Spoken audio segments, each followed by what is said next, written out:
understand that Jesus cast 7 demons out of her. And from the text, we can infer that she eventually surrendered her life to Christ.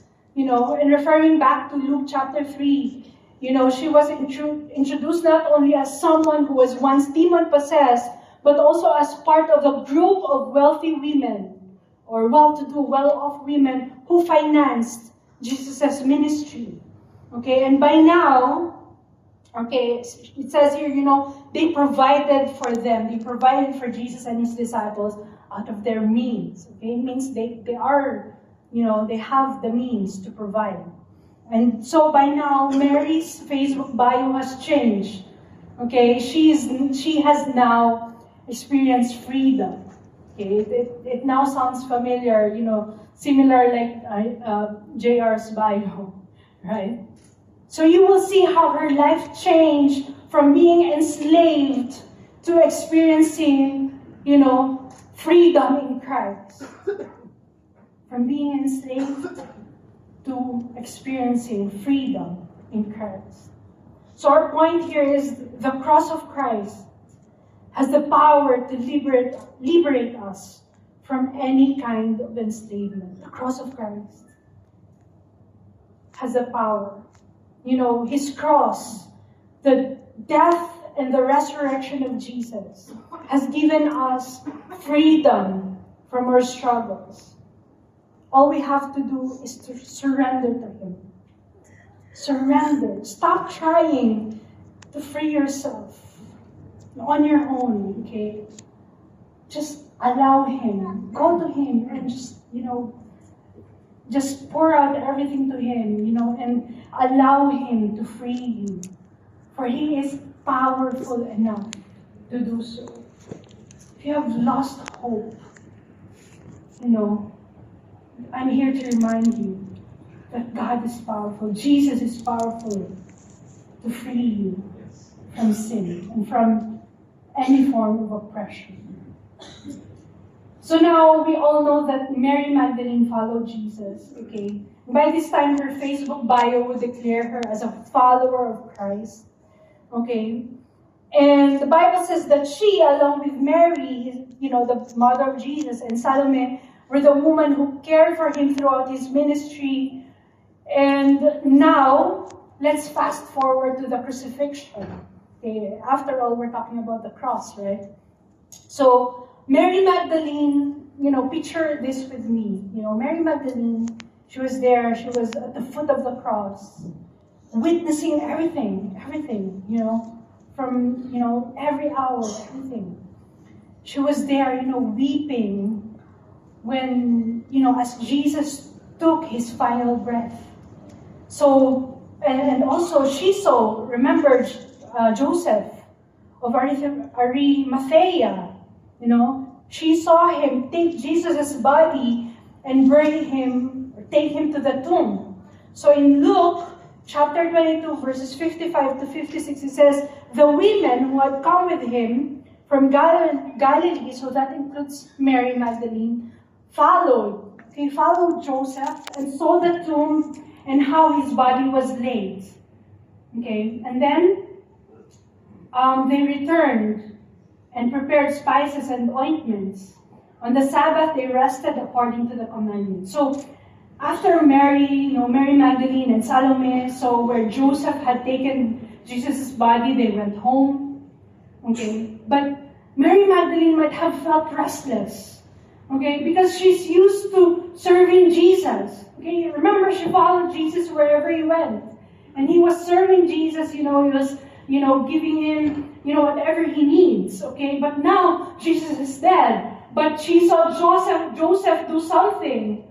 And maybe she was thinking, at least Joseph got to do something. Now I need to do something. What can I do? So what did she do? She prepared the spices. Okay, and the ointment and the perfume to give to Jesus, to put in the body of Jesus. But since the next day was Sabbath, they were commanded to rest.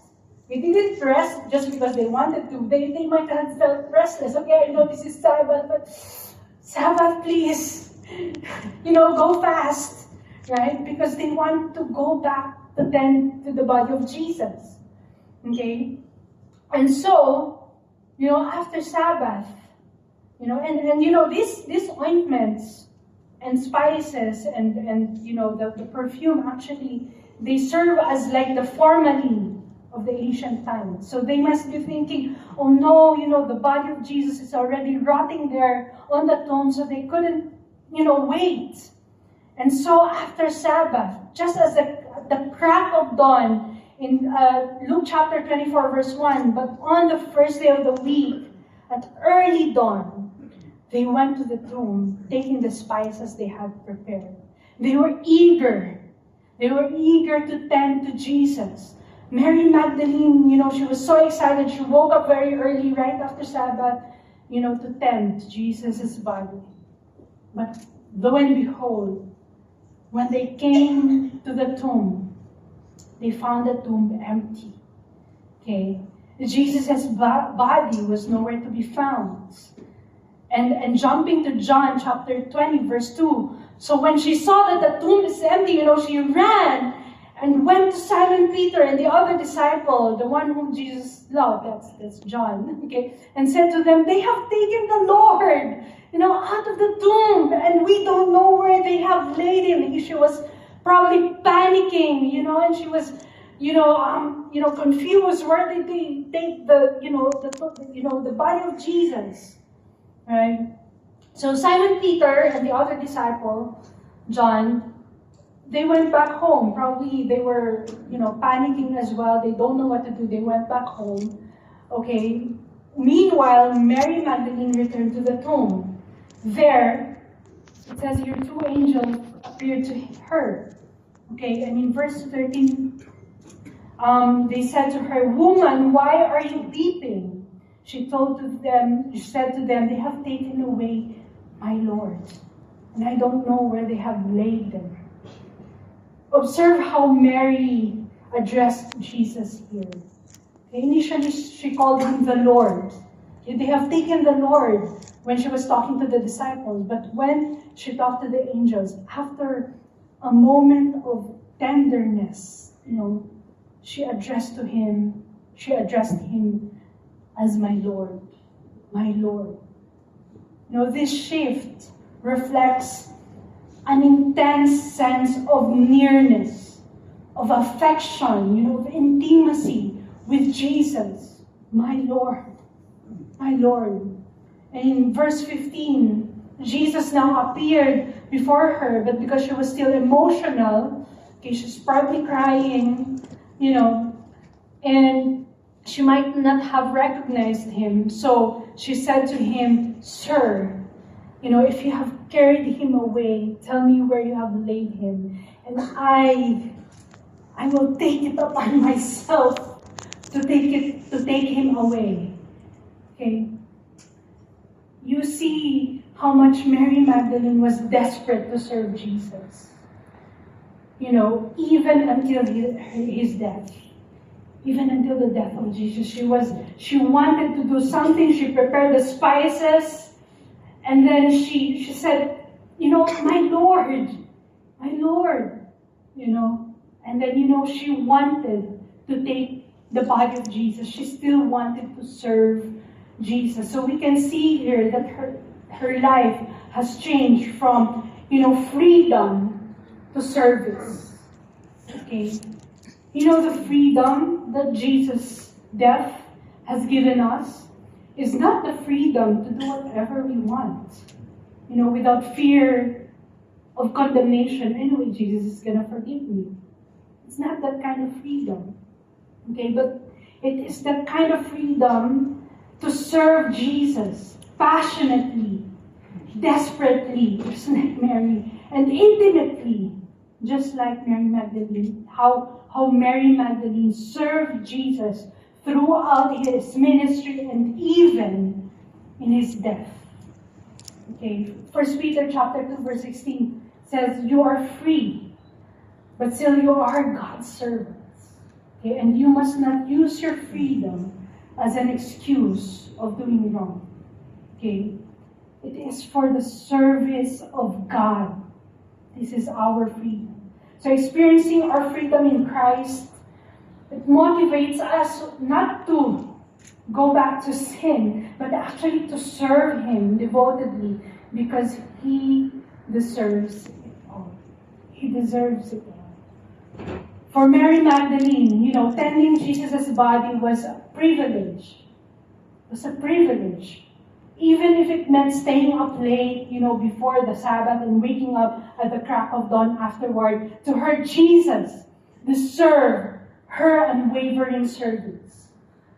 And the remarkable thing here is Jesus really, he never needed Mary's service, right? He was already alive. He was already alive by that time. He was already, he's out of the tomb. Okay, he didn't need the perfumes and the oil and the spices, but he still allowed her to meet him at the tomb.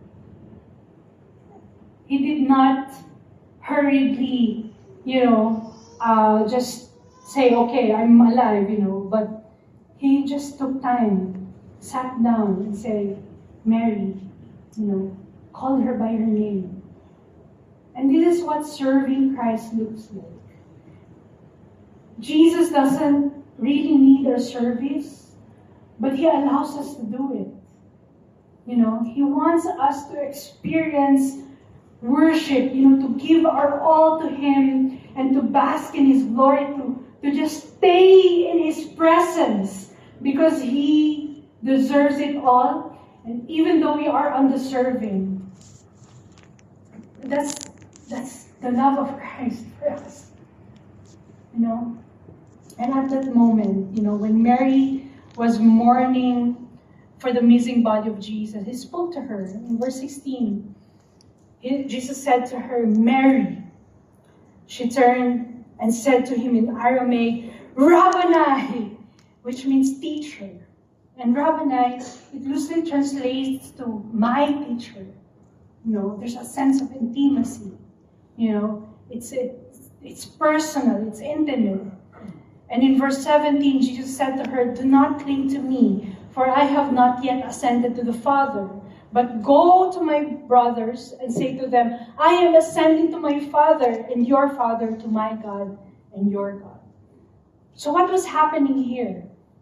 First, we now realize that Jesus is resurrected, thus accomplishing the redemption He intended for humanity. That's already the conclusion, the ultimate, the ending part, And the next step is to tell the world about His accomplishment. And the first person He commissioned to do this is none other than Mary Magdalene. Okay? Isn't it amazing, that the first preacher of Jesus' resurrection was a woman. And not only a woman, but a woman with a past. With a dark past.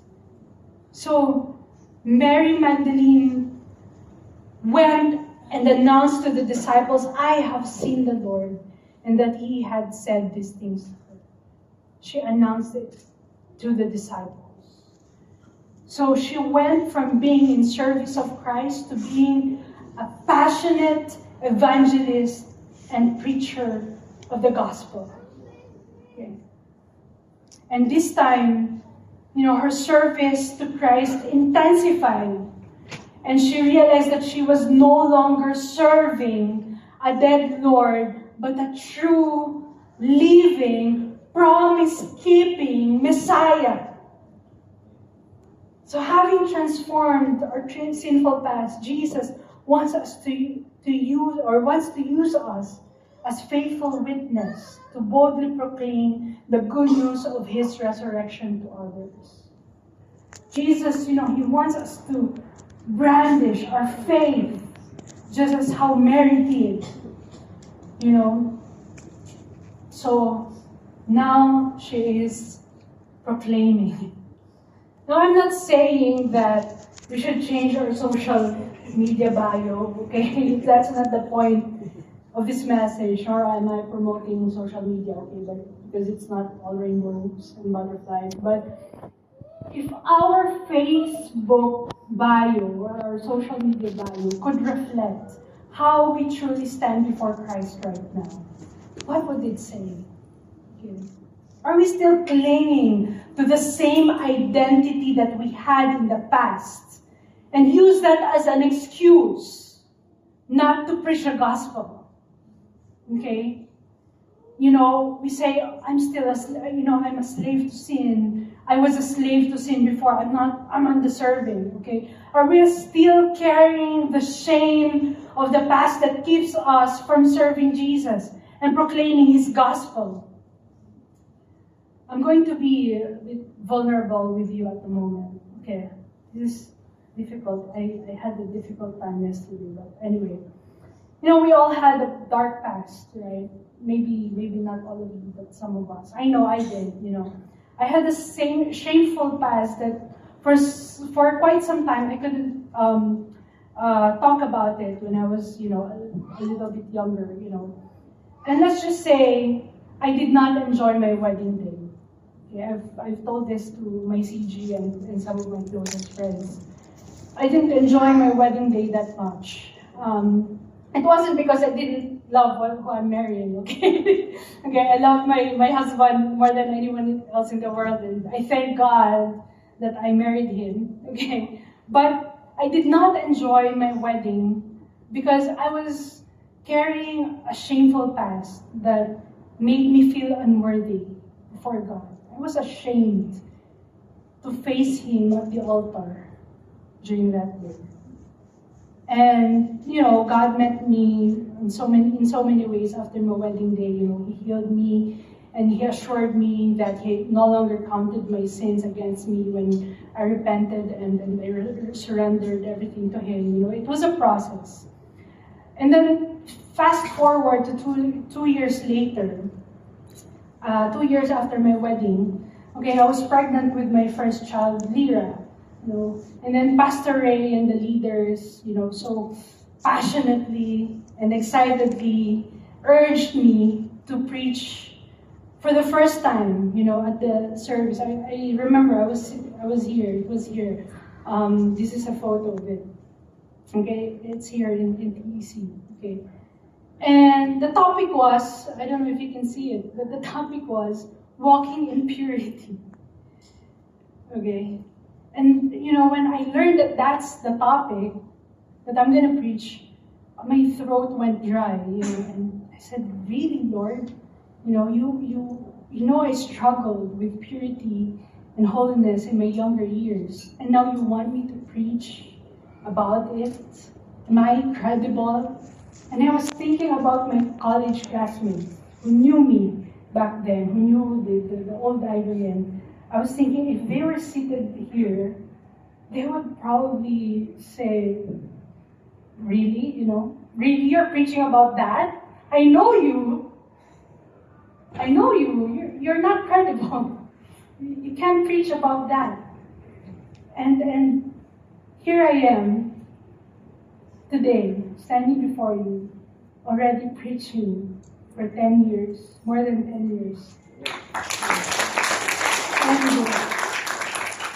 It's not about who I am. It's not about, because whatever. But it's really just because of the greatness of Jesus Christ. His work on the cross, that just erases every shame in me. I was ashamed. I was shaking during that time. But Jesus reminded me, when I was preaching back then, I don't see you as the old Ivory anymore. Because my blood has covered all the shame and the guilt. Amen. So if you're here and you're still holding on to your past and you feel enslaved by it, or maybe your present You feel enslaved by what you're going through right now, and it is hindering you from serving Christ. Remember that this is precisely why Jesus died on the cross. Okay, to free us from any form of bondage, okay, including the bondage of sin, so we could wholeheartedly serve Him and proclaim His love to others without fear, without hesitation, without shame, and without guilt. And I would like to leave you with one last passage, just to sum up, our series of the cross, about the cross in 2 Corinthians chapter 5, verse 17 to 21. It says here, this means that anyone who belongs to Christ has become a new person. The old is gone, a new life has begun. And all of this is a gift from God who brought us back to Himself through Christ. And God has given us this task of reconciling people to Him. For God was in Christ reconciling the world to Himself, no longer counting people's sins against them. And He gave us this wonderful message of reconciliation. So we are Christ's ambassadors. Say it with me, Christ's ambassadors. God is making His appeal through us. We speak for Christ when we feel we plead, come back to God. For God made Christ, who never sinned, to be the offering for our sin, so that we could be made right with God through Christ. So the cross has reconciled us with God, not counting our sins and bondage against us. And through this reconciliation, we are made new. Okay, enabling us to become ambassadors of Christ. So as ambassadors, we throw others to the cross. It's not to us, but to the cross. Carrying not our own righteousness, but the righteousness of God within us. Let's all stand as we read this takeaway. Our encounter with the cross of Christ delivers us from the enslavement of evil, draws us to serve Him as Lord and the